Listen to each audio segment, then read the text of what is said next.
Hi అండి, నమస్తే. Welcome to మా వంటగది. ఈరోజు మా వంటగదిలో నువ్వులు గోంగూరతో పచ్చడి ఎలా తయారు చేయాలో చూద్దాం.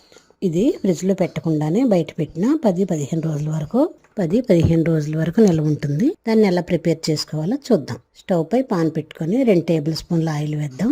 ఆయిల్ వేడయ్యాక దీనిలో 1/2 కప్పు పచ్చెనగపప్పు, 1 టేబుల్ స్పూన్ మినపప్పు వేసి వేయించుకుందాం.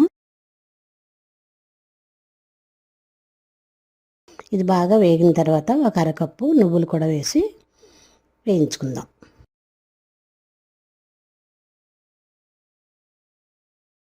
ఇలా ఒక 2 నిమిషాలు వేగిన తర్వాత దీనిలో మనం కారానికి సరిపడా ఎండుమిర్చి వేసి మొత్తం ఇవన్నీ కలిపి బాగా వేగేలా వేయించుకుందాం. ఇవి బాగా వేగాలి.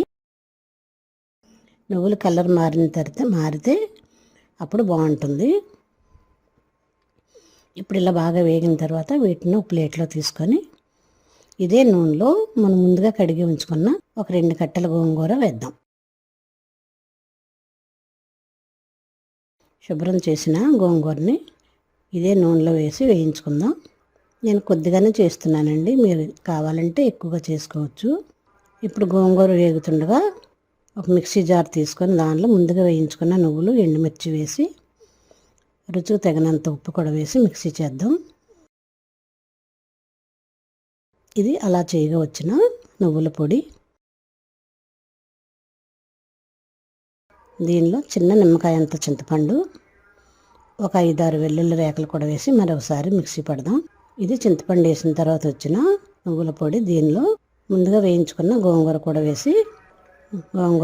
వేసి మిక్సీ చేద్దాం. ఇప్పుడు ఇది నువ్వులు గోంగూరతో తయారైన పచ్చడి. దీన్ని పోపు వేసుకుందాం. ఇలా పోపు వేసుకుంటే 10-15 రోజులు నిల్వ ఉంటుంది.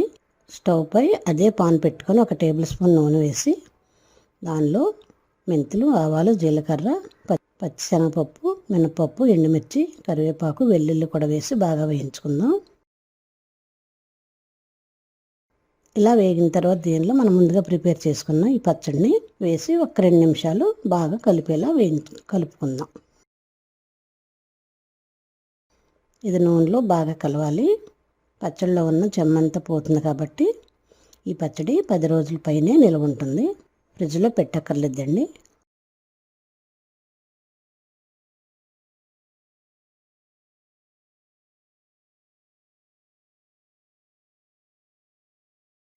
మా వంటగదిలో ఎంతో సింపుల్గాను ఎంతో రుచిగా ఉండే నువ్వులు గోంగూరతో పచ్చడి రెడీ. మరిన్ని వంటల కోసం మా వంటగదిని సబ్స్క్రైబ్ కాగలరు. ధన్యవాదములు.